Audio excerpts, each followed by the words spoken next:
Alô, alô.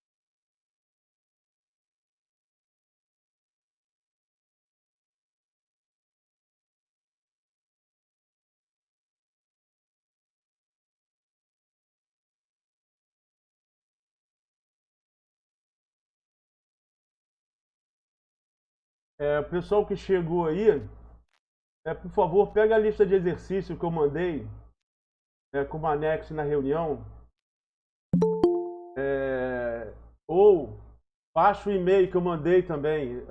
É melhor até pegar o e-mail que eu mandei agora, para todo mundo, se você tiver acesso, se puder, para que a gente vai trabalhar na lista de exercícios, tá beleza? No que a gente já pode fazer. Eu vou mostrar também. Eu estou enrolando aqui para dar tempo do pessoal chegar. É 1h01. Eu vou esperar até a 1h05. Para 1h05 aí começar de fato a mandar. Mas eu já estou gravando. Quem chegar atrasado pode acessar essa gravação também do que eu estou explicando agora. Então, eu finalmente consegui deixar em dia aquele plano original, que era deixar a parte teórica gravada. E aí, a parte que a gente. Aí ser assíncrona, a parte teórica ser assíncrona. Eu gravei, já coloquei lá. Eu acabei de gravar a calibragem, é, é, esse nivelamento, e acabei de gravar e gravei definições. Na próxima agora, já, eu vou colocar a primeira parte quando a gente entra de verdade na disciplina, entra de verdade mesmo, botando a mão na massa, que é produtividade, custo operacional, curva de produção, que são coisas que a gente mexe direto. Então, você vai me perdoar, vai fazer um esforço, vai fazer um esforço para que você assista a aula. E de novo, como eu falei, eu acho que assim vai ser melhor.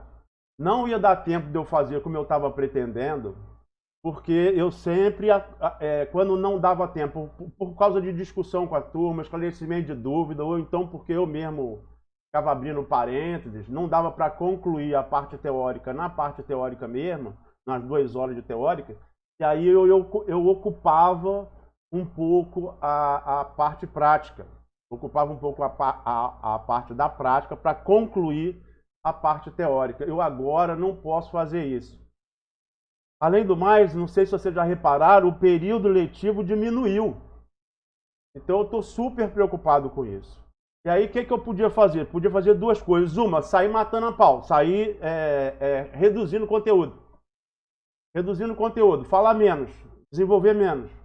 Mas eu acho isso muito ruim. A gente já falou sobre a questão do drama da disciplina de exploração, o quanto que ela é importante na madeira, quanto que custa na madeira, exploração e logística, quanto custa na madeira posta no pátio da indústria, né? Então a gente já tem uma carga pequena normalmente, e agora a gente está com a carga mais reduzida ainda, e aí eu não quero abrir mão disso não. Além do mais, eu tentei fazer uma coisa super objetiva e eu me atrapalho mais do que se eu abrir parênteses, contar um caso, explicar alguma coisa. Eu me atrapalho mais ainda. Por isso também demorei a botar em dia. Então já está pronto, alguma coisa já está lá, outra coisa está subindo ainda, está convertendo, está subindo ainda, que o finalzinho eu terminei agora há pouco. Deu uma zebrinha na parte de conversão, vou ter que ver o que foi, mas já está pronto. e vai estar disponível então dentro da playlist lá, para você assistir. Se você achar que eu estou conversando fiado, aí você pode fazer andar mais rápido, pode pular direto, é como qualquer vídeo no YouTube. Pode, pô, não entendi. Ou então fala mais devagar, aí você diminui a velocidade do que eu estou falando. Ou então, pô, adianta, aí aumenta a velocidade do que eu estou falando. Ou então você manda eu falar de novo, então você volta e escuta outra vez. A parte, tem hora que vai bem, tem hora que eu dá um tilt, aí eu, pô, aí eu sei que tá gravando, e aí, cara, aí dá, bom, é aquela coisa que você vai ter que ter um pouco de paciência, mas eu acho que eu dei conta de tudo. Eventualmente, vai ter uma coisa assim, que está meio atrapalhada, mas não se assusta não, depois eu explico de novo. Porque eu acho que dá muito trabalho editar o vídeo. Então eu prefiro não interromper e deixar aquela parte mal explicada e explicar novamente do que tentar fazer de outra forma. Aí, então é isso, esse é o teu dever de casa. Tu já pode assistir esses dois e eu vou postar um outro que é a parte que é o próximo tema, que é produtividade, custo de produção e custo operacional. Tá beleza? Vamos começar agora. Então, a gente vai estar aprumando ainda, né? Mas então agora a ideia não deu para fazer, porque eu me atrasei, mas na semana que vem não vai rolar mais. Você já vai ter assistido o vídeo para a gente já aqui na parte síncrona, que é essa hora, quarta-feira de 1 às 3, a gente esclarecer dúvidas teóricas que eventualmente eu não expliquei bem, acho que eu não expliquei bem, que carecem de mais explicação, né? Esclarecer dúvida teórica e fazer exercício prático. É na prática que a gente vê se entendeu bem ou não, tá beleza? Então nós já vamos começar. Prepara aí a sua planilha, porque a gente já vai meter bronca. Deixa eu ver aqui. O que vai ser? Ah, sim. Primeiro eu quero mostrar uma coisa aqui.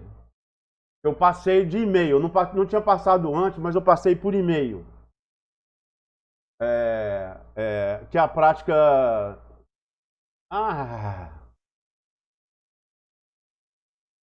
Nessa não. Peraí, calma aí. Tá bom.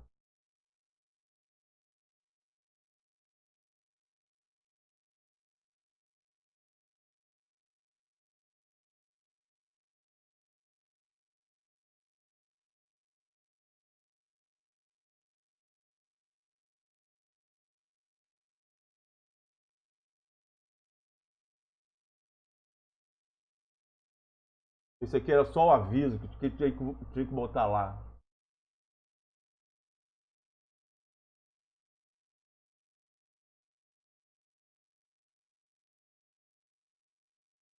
É isso aqui, ó. Só estou mostrando aqui. Eu mandei isso para você. Não mandei, não. Eu mandei aquele avisozinho que eu botava lá no laboratório de aula prática. Quando a aula não era lá no laboratório, era lá no puleiro ali do lado do IF. Então, que é até um puleiro que você deve fazer. Quando estiver trabalhando no mato, na peãozada, tem que construir, já falei isso, tem que construir o puleiro lá, é rapidinho para construir, para montar lá, tem um flip chart para você juntar a galera, para ter um para acertar ou para esclarecer alguma coisa, novos procedimentos. Então, o que era daquela prática do puleiro lá? É usar a trena.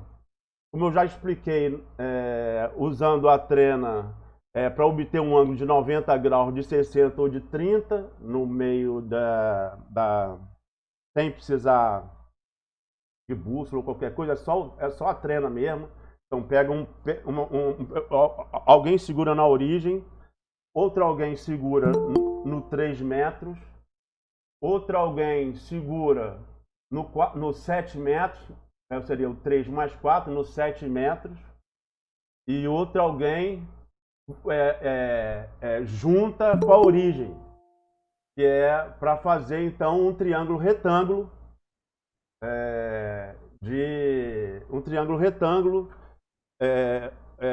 onde você tem 90, 60 e 30 graus. É bem prático para você conseguir esses ângulos no mato, por exemplo, para construir um puleiro.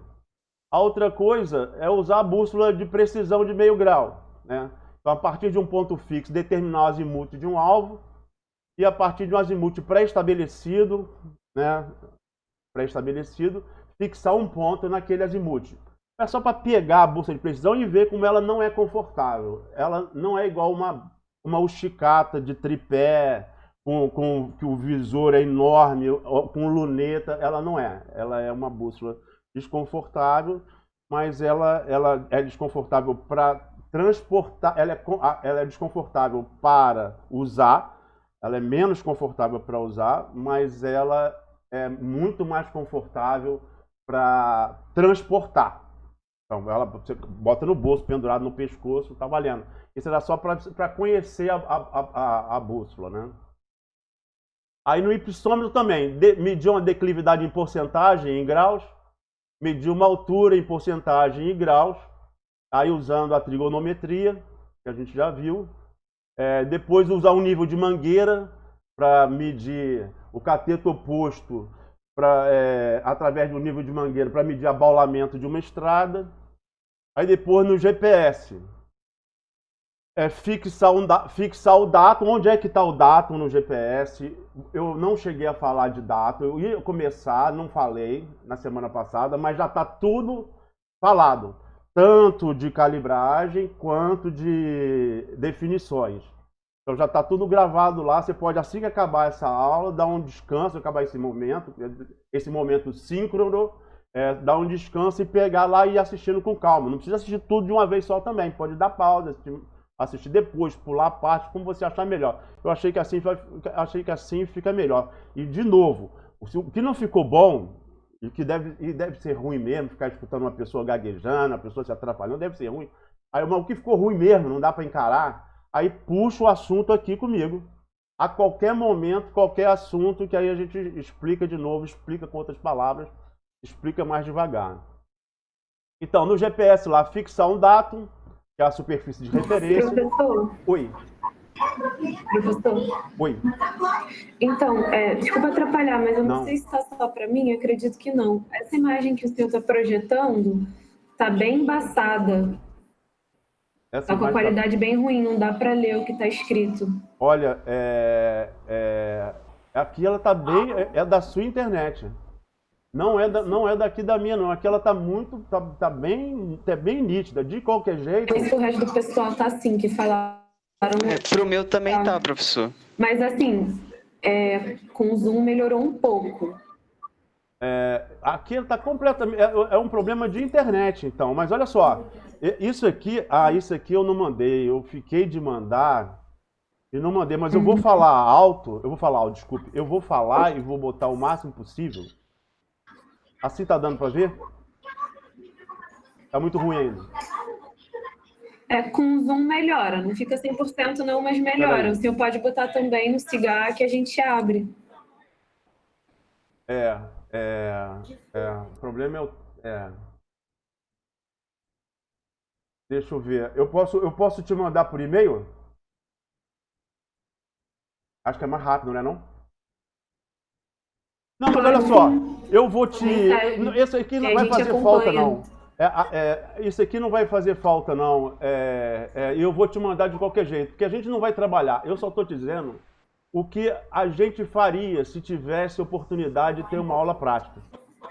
E aí é uma coisa que eu vou ficar devendo. Agora ficou melhor. Tá bom. Eu vou ficar devendo e se um dia a gente puder... a gente vai ter esse momento. Eu não sei direito se vai ter essa oportunidade no final do... Não sei como é que vai ser, né, a política da universidade, se a gente tiver esse momento, e a gente vai se encontrar lá no puleiro. Eventualmente, até depois que tiver terminado o semestre, sei lá. Isso aí, porque eu acho que isso é legal você saber.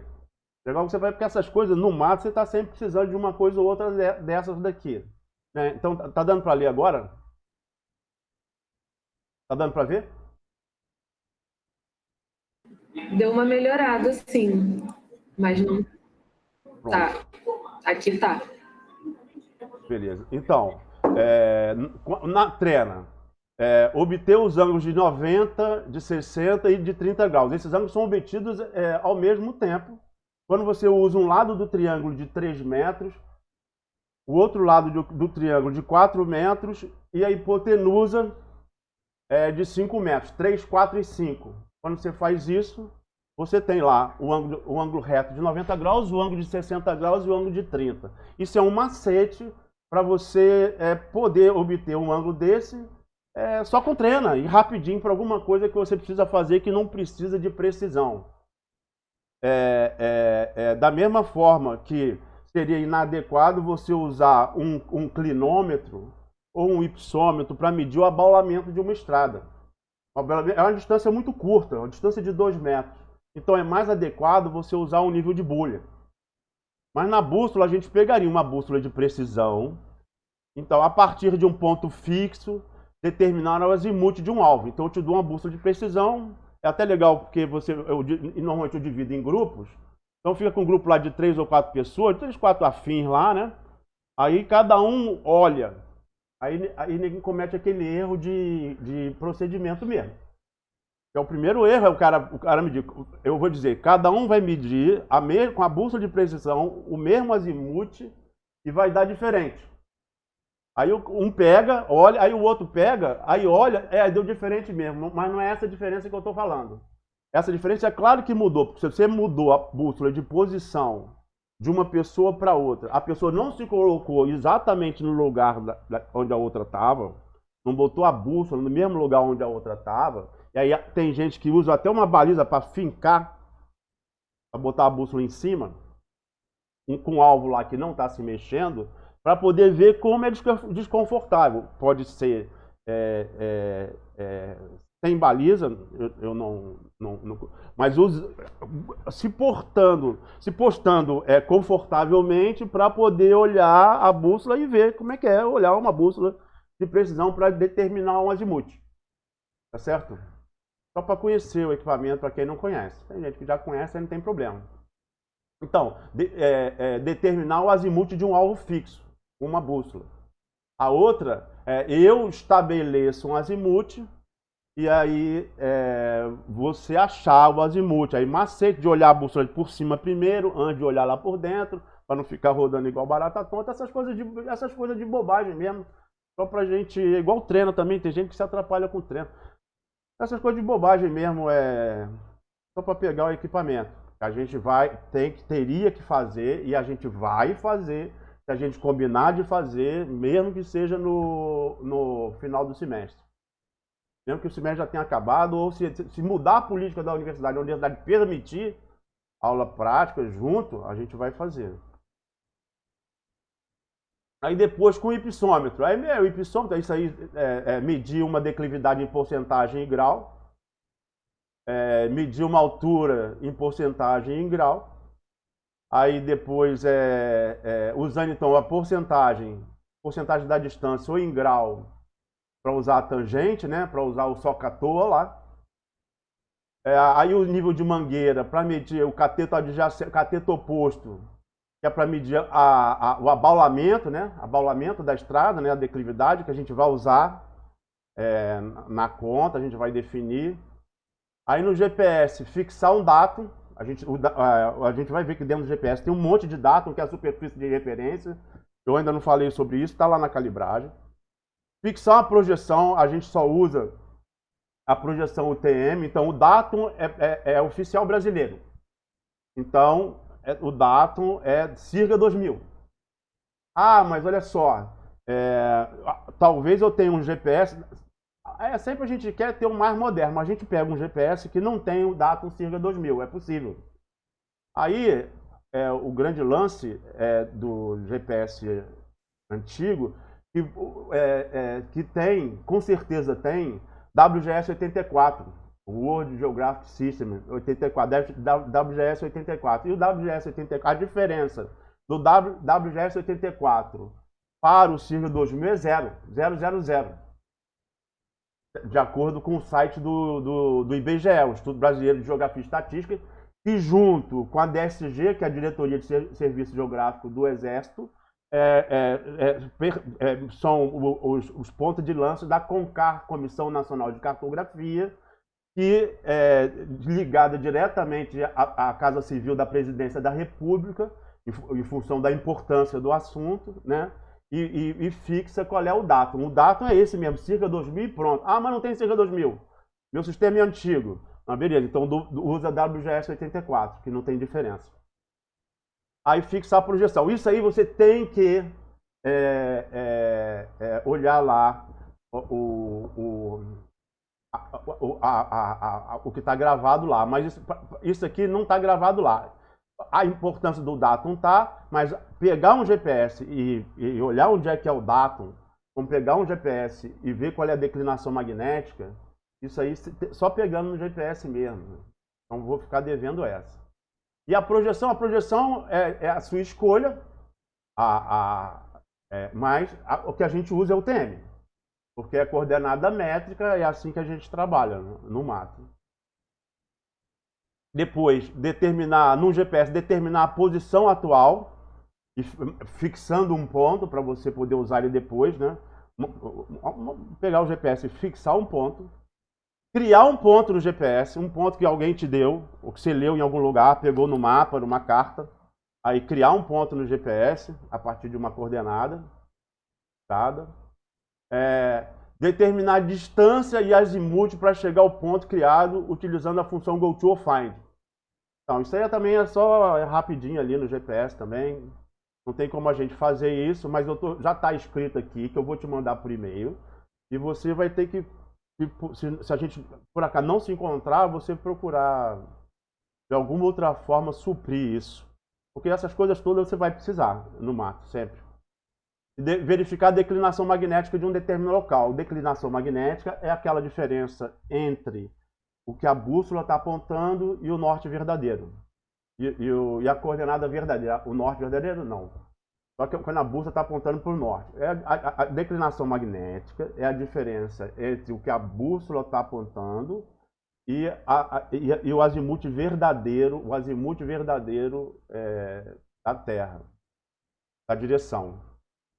Depois, também fazer um exercício daquele de calcular o número da ponte, o tamanho da ponte ou o tamanho da árvore que deveria ser abatida para fazer uma ponte no mato, usando o Parallax. Eu fiz um desenho, mas é legal quando a gente faz isso no mato, não é? E acabou. Era só isso aqui. E aí a pessoa assinalaria, porque eu tenho pouco equipamento, aí cada um fica com a sua ficha e vai assinalando. Já fiz esse, falta fazer esse, falta fazer esse. Fica distribuído ali, fica meio bagunçado, mas se a pessoa usar esse formulário aqui para ela mexer, fica mais fácil para ela. Então, o que a gente vai fazer? A gente vai fazer exercício, você vai fazer exercício no seu computador aí, usando aquilo que eu botei lá, na reunião. A primeira folha de exercício. Que tá, atenção,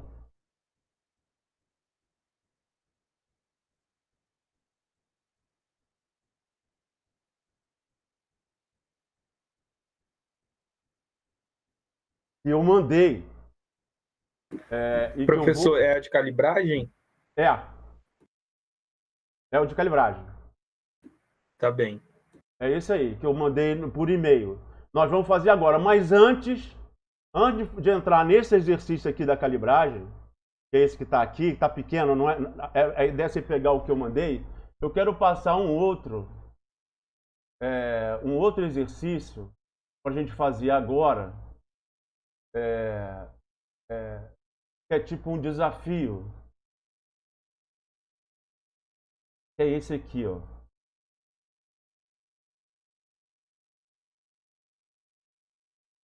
Deixa eu ver. Esse aqui, ó. Esse tá lá no vídeo, mas não tá aqui. Eu vou botar bem amplo para você tentar fazer aí. Porque eu falo, às vezes o cara pensa que sabe bem, dominou porcentagem, dominou porcentagem, e aí na hora que ele vai aplicar, ou dominou razão e proporção, e na hora que ele vai aplicar se atrapalha um pouco. Tá dando para ler o que está escrito aqui? Tá escrito, Sim. Tá dando para ver aqui? Alguém não está conseguindo ver? Tá fechado. Tá dando, professor. Tá, beleza. Então, aqui, ó, se um carro percorre, isso aqui é para exercício de porcentagem. Se um carro percorre determinada distância a uma certa velocidade, quanto menor será o tempo necessário para percorrer a mesma distância se a velocidade for acrescida de 25%? Eu estou botando um carro, mas pode botar uma máquina. Você mudou a máquina. Você mudou a máquina, vai aumentar a produtividade da operação. Mas aqui é um exercício de calibragem. Ainda não entrou na exploração ainda. Eu quero só que você me diga se você sabe fazer esse exercício. Você saberia fazer esse exercício? Se você não saberia fazer, eu vou ter que te explicar. Mas acontece o seguinte, que é importante você primeiro quebrar a cabeça. Porque se você tenta quebrar a cabeça e você não consegue, quando eu te explicar, você dá um salto de qualidade. Se você não quebra a cabeça e você espera eu te explicar, você não vai ter salto de qualidade. Você não vai dar salto de qualidade. Então, esse aqui é um exercício.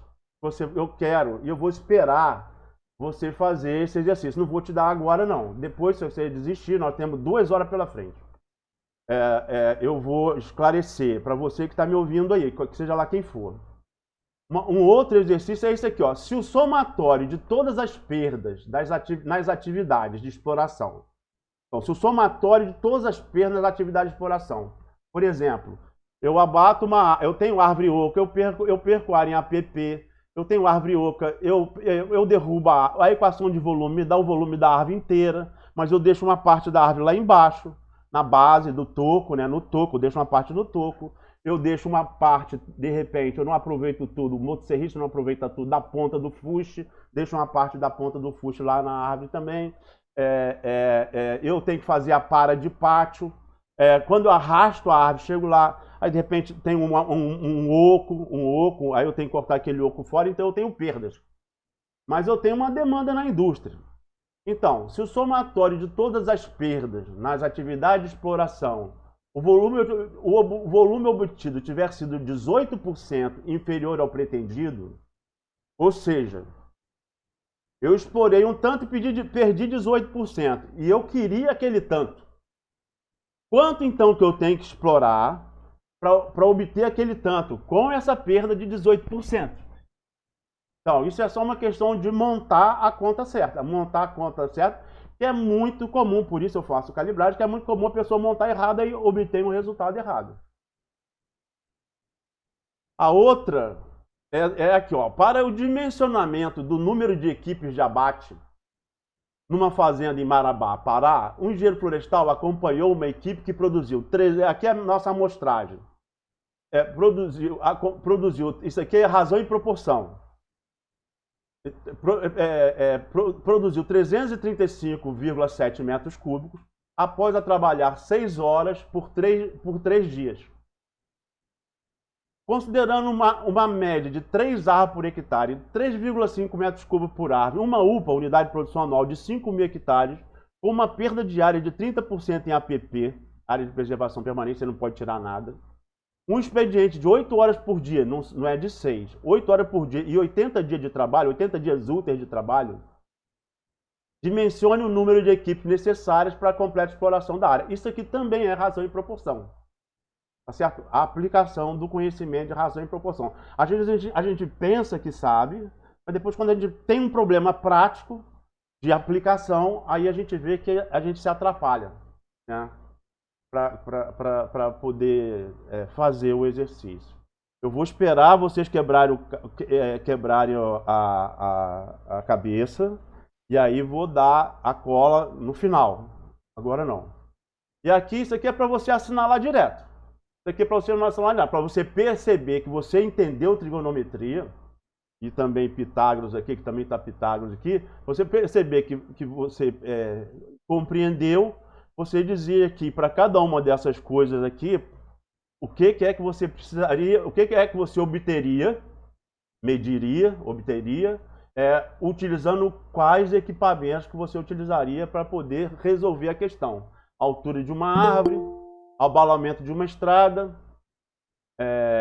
declividade de uma estrada, comprimento, abaulamento é declividade no sentido transversal, né? A declividade é no sentido longitudinal. Comprimento de uma ponte, distância entre dois pontos a partir da coordenada UTM e azimuth do caminhamento entre dois pontos de coordenada UTM. Tá beleza? Tem algumas coisas que não dá para você fazer agora, porque você ainda não viu o material que eu passei, que eu botei lá em cima. Mas tem coisa que já dá para você fazer. Desses daí, por exemplo, durante o dia. E é isso. Eu vou aqui voltar agora para o exercício de calibragem. Você vai ver lá na coisa. Esse daqui não vai dar para você fazer agora, porque você vai precisar da videoaula. Oi. Com licença, a Misiara está pedindo para entrar na sala. Será que você pode aceitá-la? Claro, lógico. Calma. Ainda bem que você avisou. Obrigado. Obrigada, Priscila. Pronto. Misiara que entrou agora, olha só, isso está gravado, tá beleza? Tudo que a gente está fazendo aqui está gravado. Então, você vai aprender, se eu conseguir, se eu conseguir, e se você se esforçou, apesar da minha dificuldade de explicar, você vai dar um salto de qualidade absurdo na compreensão da amostragem e da inferência. Para você passar a ter alergia a erro não amostral.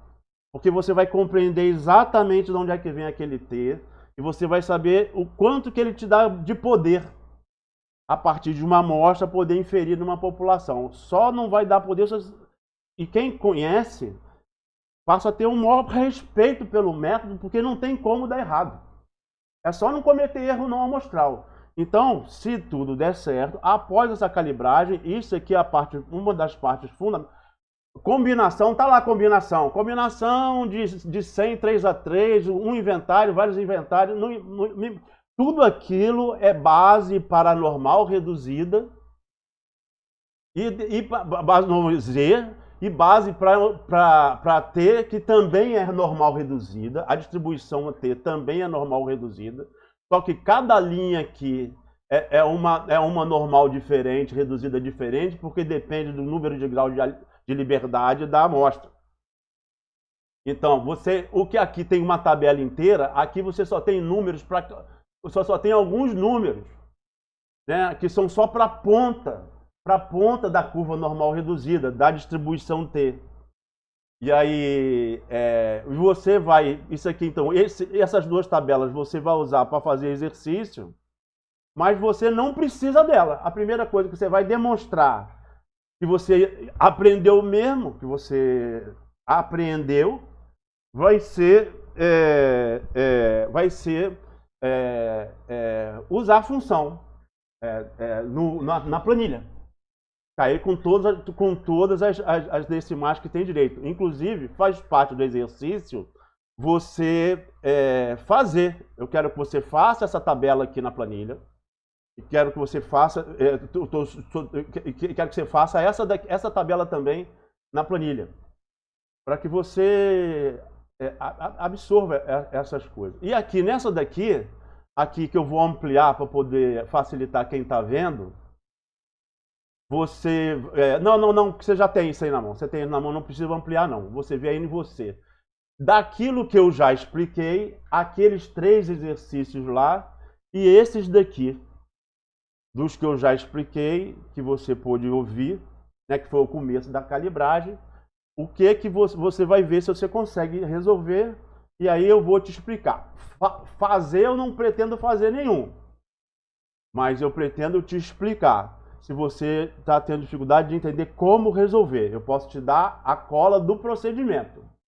Não pretendo fazer aqui no quadro. Posso até fazer a linha de raciocínio no quadro, mas não vou fazer 8 menos 5 igual a 3, isso eu não vou fazer, tá? Porque a gente vai perder tempo com isso. 8 menos 5, qualquer coisa assim, você tem que, uma vez compreendeu, fazer, em vez de ficar copiando o que eu fizer. Tá certo?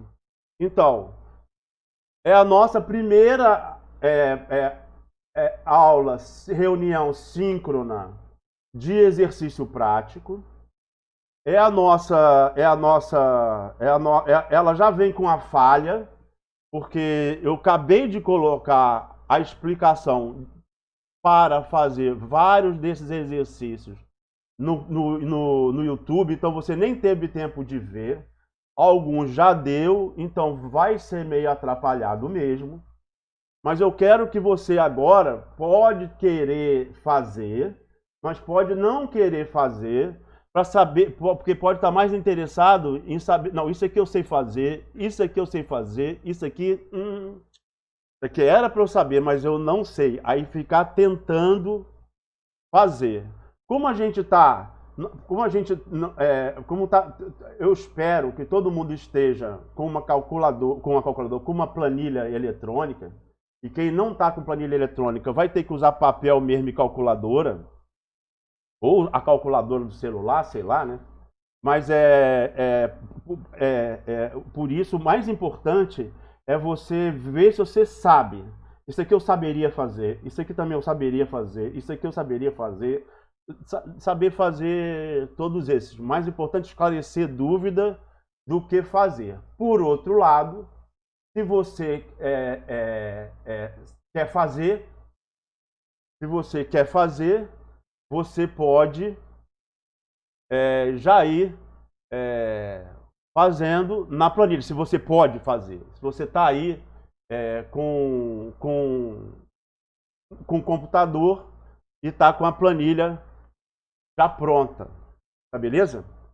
Então, eu vou falar um pouquinho aqui do Excel. Não, talvez até fale um pouco do Excel para aproveitar esse tempo. Será que eu faço isso? Não, vou só fazer uma coisa aqui bem rapidinho. Você sabe que você pode ir adicionando novas planilhas, novas abas numa mesma planilha do Excel. Pode sim, organizando por assunto. E você pode também renomear cada planilha dessa com o nome que ela já existe. O nome que ela já existe. O nome que você resolveu dar para ela, tá certo? Só que, como você tem uma quantidade muito grande de planilhas, de abas numa mesma planilha, fica mais racional, fica mais fácil se você trabalhar com número. Tá certo? Mais fácil trabalhar com número. Aparentemente dá mais trabalho, mas não. É mais prático. É mais prático. Você fazendo a primeira aba aqui, você escrevendo o índice, vai ser um índice. E aqui você vai botar o número da planilha. O número da planilha. O número do assunto, né? O assunto, o tema.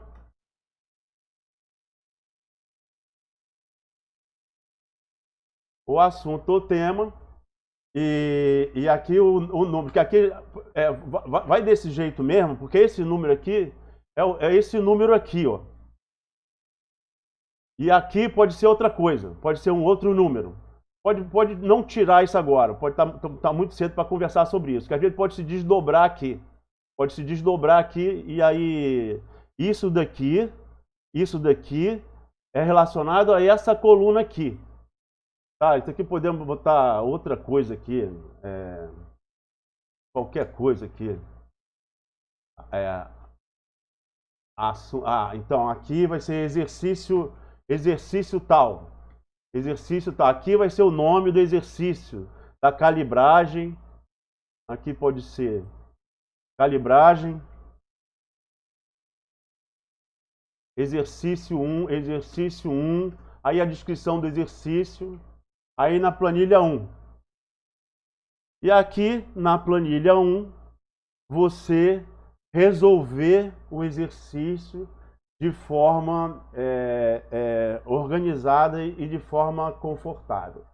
Vou te falar, quando você fizer isso, para você aproveitar a sua planilha, não faça o que muita gente faz, de escrever uma coisa aqui, A é igual a tanto, 25, B é igual a 30, aí C você calcula, não faz assim não.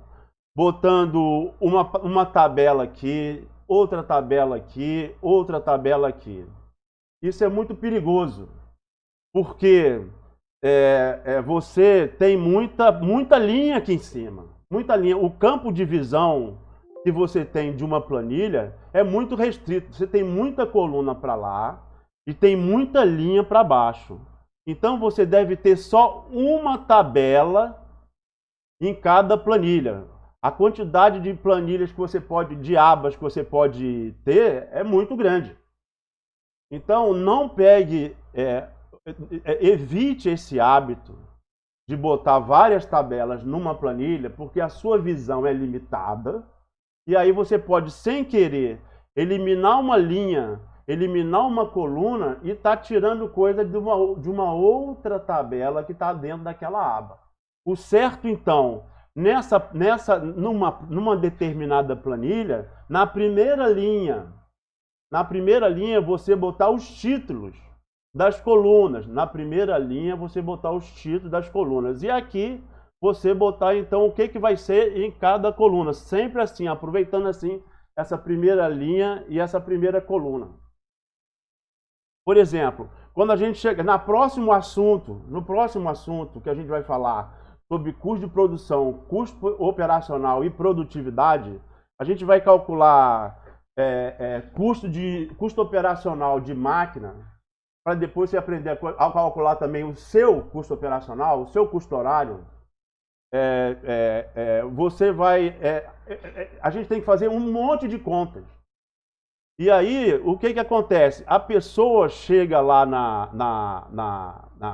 numa planilha, numa determinada planilha, bota um monte de conta aqui, e daqui a pouco ela quer aproveitar aquela planilha para fazer o custo operacional de outra máquina, ou então para fazer o processamento de uma amostragem, de um ciclo qualquer de atividade, quer fazer alguma coisa assim, e ela fica perdida na hora de achar os dados e saber aonde que ela tem que mexer para a planilha poder ser aproveitada. Vou explicar melhor na prática que a gente vai ver. Aqui eu tenho um índice que está contando cada um dos assuntos. Aqui, nessa primeira aqui, eu botaria de dados básicos. Dados básicos. Ou seja, seria nessa primeira aqui, isso não é para mim não. Para mim você vai fazer isso. Eu estou falando para você usar para sempre. Nessa daqui de dados básicos, que você coleta sempre assim, o título da coluna, ou seja, a variável na primeira linha, tá certo? E os valores de cada máquina, ou de cada equipe, ou de cada pessoa, os valores nas linhas subsequentes. Então, no dado básico, você bota a informação que pode ser trocada. Na planilha, então, por exemplo, depreciação. Então, essa aqui vai ser a planilha depreciação. Na planilha depreciação, você não escreve absolutamente nada. Aqui você vai ter um índice, o que você tem lá para dentro. Você pode criar zilhões de planilha lá para dentro, zilhões de planilha lá para dentro, zilhões mesmo, todas elas com número, para ficar fácil de você achar. Sabe como? Mas quando é que você vai olhar lá dentro? Nunca. Mas como assim? Como é que eu vou obter o resultado? Você vai ter o índice aqui, só para dizer, se você quiser mudar alguma fórmula lá, se você quiser mudar alguma fórmula, Você tinha uma equação de volume, vai usar uma equação de volume, aí resolveu usar uma outra equação de volume. Você tinha uma fórmula de cálculo de depreciação, aí resolveu achar uma outra fórmula, um outro cálculo de depreciação. Aí você pode colocar aqui no índice depreciação de fulano, depreciação de ciclano, ou volume de fulano, volume de ciclano aqui no índice. Aqui você vai entrar os dados básicos, é aqui que você vai escrever, que você vai botar os dados básicos para o cálculo de qualquer coisa que seja. E em cada uma dessas daqui, por exemplo, é depreciação, vai puxar de lado os dados básicos. Vai puxar de lado igual, por exemplo, dado básico aqui. Vamos botar aqui máquina. Máquina. Então vamos botar aqui skidder. Tá beleza? Aí custo de aquisição. Custo de aquisição. Aquisição. Custo de aquisição. De aquisição não, aquisição. Custo de aquisição. Custo de aquisição. Aí, custo de aquisição. Aqui a gente vai fazer isso, mas aqui, ó, custo de aquisição, vamos dizer que seja 300 mil. Aí daí, e aqui, custo operacional. Custo operacional. Custo operacional. Então, esse valor aqui do custo operacional não está escrito aqui. Tudo que tem a ver com informação da máquina, consumo de combustível, para essa daqui, do skidder, consumo de combustível por hora, o consumo do hidráulico por hora, seja lá o que for, pneu, se for de pneu, ou custo do jogo de pneu, custo do jogo de esteira, tudo que for a ver com variável, você vai colocar aqui. Aqui a linha do skidder, aqui a linha seja lá do que for, da Motosserra Steel 051, sei lá, do que for de máquina, você vai botar aqui. E aqui, então, aqui vai ser custo operacional. Aqui essa planilha aqui, essa planilha 2 aqui, vamos dizer que seja custo operacional, índice. Aqui é 1. Índice aqui rapaz, aqui tá fora. Deixa para lá isso aqui. Isso aqui é só o índice. Aqui é dados básicos, tem que botar direito lá, índice, dados básicos. E aqui, então, custo operacional. Vamos dizer que essa aqui seja a planilha do cálculo do custo operacional. Aí você vai, máquina. Você vai escrever aqui máquina. Aí depois custo não sei o que. Aí custo não sei o que lá. Aqui você vai puxar a informação lá da planilha dos dados básicos. Skidder. Vai puxar as informações que você precisa para calcular o que essa planilha está dizendo que vai ser o cálculo, tá certo? Depreciação, seja lá o que for. Aqui você vai botar a fórmula, isso ao quadrado, sei lá, você vai botar a fórmula pegando os dados daqui. Mas o que você escreveu aqui? Nada, só o título aqui. Só o título aqui. E a primeira vez, a primeira fórmula. Depois, você vai pegar isso aqui e vai puxar tudo para baixo. Vai pegar isso daqui e vai puxar tudo para baixo até o final da planilha lá. Dessa feita, quando você, nesse dado básico aqui, que você botou a máquina, o custo operacional aqui, vai buscar de lá. Da primeira máquina ali. Digamos que aqui o cálculo do custo operacional vem daqui. Vai buscar de lá. Aqui vai ter o cálculo. Digamos que isso aqui seja A, aqui seja B, aqui seja C, aqui seja D. Isso em todas essas planilhas aqui. Você vai pegar os dados. O que é essa planilha? Essa planilha é para o cálculo do custo do hidráulico.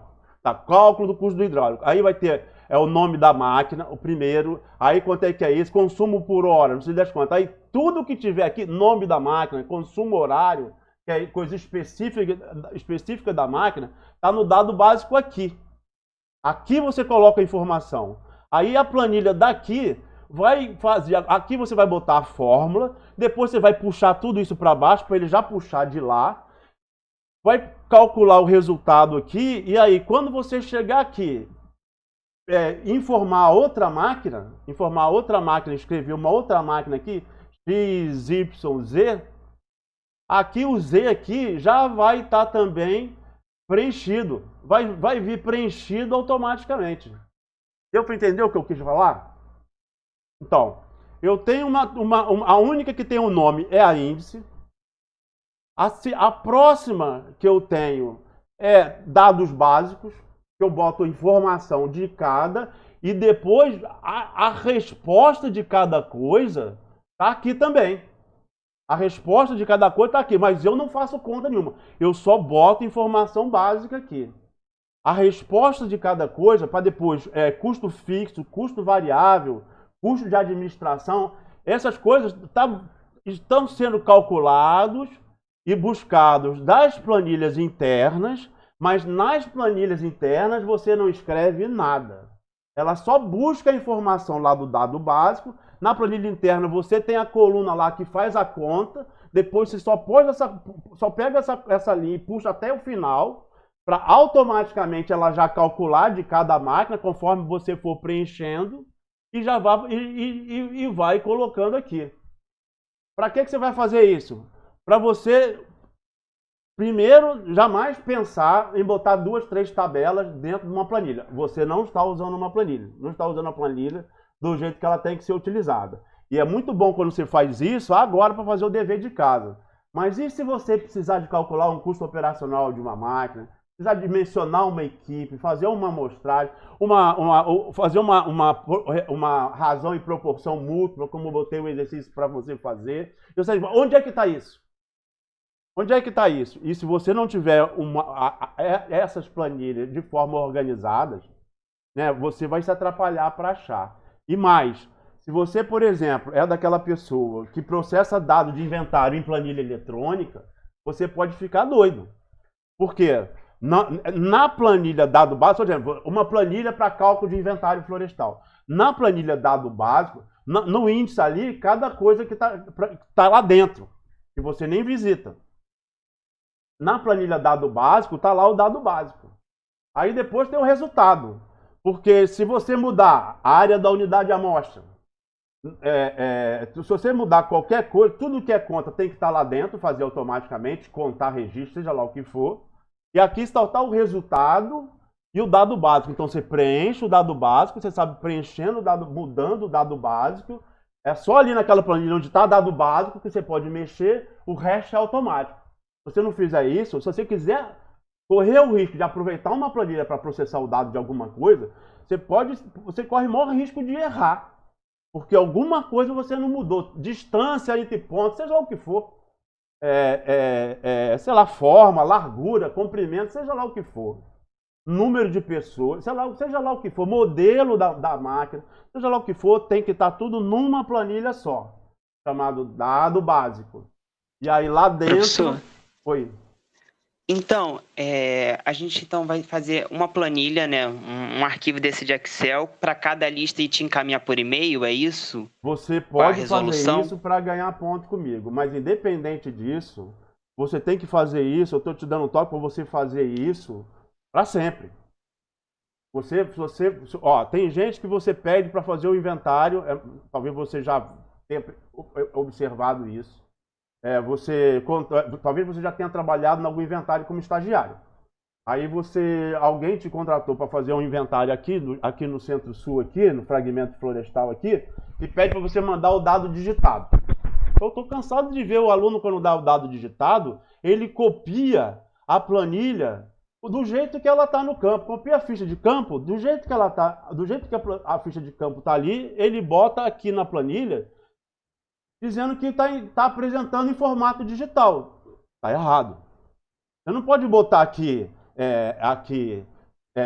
unidade de amostra, aí aqui o número da unidade de amostra, mateiro, identificador, fulano, aí fulano, fulano, data, aí a data lá, aí hora de início, Aí, hora de final, para calcular produtividade, custo de produção, hora final. Aí depois vem número da árvore, aí nome vulgar. Aí, ou seja, ele vai, nome vulgar, ó, aqui, qual é a unidade de amostra, se tiver conglomerado, qual é o conglomerado. Ele digita assim a ficha de campo. Aí altura comercial, classe de qualidade, ele digita assim, filho, não é. Está errado fazer isso. Não se faz isso. O que se faz, o certo de fazer é cada coluna, todas as informações estão na primeira linha. Então, aqui, inventário A. Inventário A. Conglomerado 1. Vamos dizer, conglomerado. Inventário não. Inventário não. Inventário. Conglomerado. Vamos explicar melhor. Identificador. Identificador. Data. Hora de início. Hora final. Aí número da árvore. Nome vulgar. Nome vulgar. CAP. Ai, Cacilda. CAP, desculpe. CAP, altura comercial, classe de qualidade FUSH. Ou seja, mesmo que para toda unidade de amostra, tem uma unidade de amostra aqui? Não tem. Esqueci. Unidade de amostra aqui, tá aqui. Mesmo que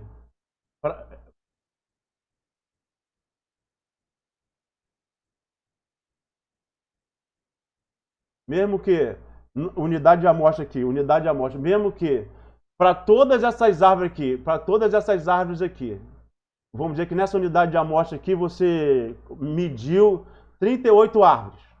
Então vai ser nessa unidade de amostra aqui, vai ser de 1 a 38. Até 38. 39. Então, isso aqui, cada um dessa linha aqui é o registro de uma árvore. E em cada linha dessa aqui tem todas as informações daquela árvore. Em qual conglomerado que ela estava, qual o número dela, qual é a data que começou a ser medida a unidade de amostra, qual é a unidade de amostra que ela estava, qual conglomerado, qual que é o inventário, tudo que está relacionado àquele registro daquela árvore, tudo que está no cabeçalho do formulário, da ficha de campo, não é para ser digitado separado. É aquilo que eu falei. Em cada aba é uma tabela só, mas essa tabela começa no A1 aqui, cuja primeira linha são o nome das variáveis, e aí, a partir daí, na segunda linha são os registros. A informação que repete, por exemplo, identificador, repete. Unidade de amostra, repete. Inventário, repete. Conglomerado, repete. Você pode deixar em branco, mas você está dizendo que é igual ou puxar, mas deixar em branco fica visualmente mais confortável, mas você não pode deixar de reproduzir aquelas informações para cada registro. Tá certo? Como é que você vai fazer? Você vai ganhar ponto comigo apresentando dessa forma a lista de exercícios. De forma organizada. Para eu ver que você entendeu e você ver que eu ver que você sabe operar a planilha adequadamente. Isso vai valer para sempre. Alguns exercícios da lista ali, você vai pegar e vai jogar fora. Não, vai ter só o índice lá, um exercício simples. Mas muitos exercícios que a gente vai fazer no decorrer. Exploração florestal conta. Muitos exercícios. Você vai ter que fazer dessa forma aqui, se você quiser aproveitar a planilha no futuro. Sabe como? Eu falei, você pode calcular o custo operacional de uma máquina, ou custo operacional ou custo horário, é a mesma coisa. Você pode aproveitar para calcular o seu custo operacional. Como é que você faz o orçamento? Como você faz o orçamento? Né? Uma coisa é o mercado, outra coisa é o teu preço. Se você não sabe o teu preço, quanto que você pode abaixar? na negociação, numa hora de crise. Então, essas coisas, engenheiros e engenheiras, essas coisas a gente tem que estar organizado. É claro que seria muito melhor você já estar tratando direto com o banco de dados, é verdade. Mas, antes de chegar lá no banco de dados, é legal você trabalhar com uma planilha organizadamente, para você sentir o dado, o que acontece com o dado. Você está vendo ali, no caso de uma planilha, você vê registro por registro. Então você sente melhor o que está acontecendo com o dado. No banco de dados você trabalha só com variável, você não trabalha com registros. Você trabalha só com variáveis, né? E aí é diferente. Então, faz parte de você até poder montar um bom banco de dados no futuro, você entender bem como é que é o algoritmo do processamento, para você entender, fixar e se manter organizado, você tá tudo em formato de planilha e usar a planilha como ela deve ser usada. Tá certo? Nós vamos dar um descanso agora. Vamos dar 10 minutos de intervalo, tá beleza? E voltamos. Professor, com licença. Claro. Boa tarde. Boa tarde. Professor, é para entregar a lista para o senhor? É para enviar com a planilha, que eu acho que ficou... Eu não consegui entender. Exatamente. Organizado, desse jeito aqui, fazendo na planilha, mandando para mim. Tudo bem, obrigado.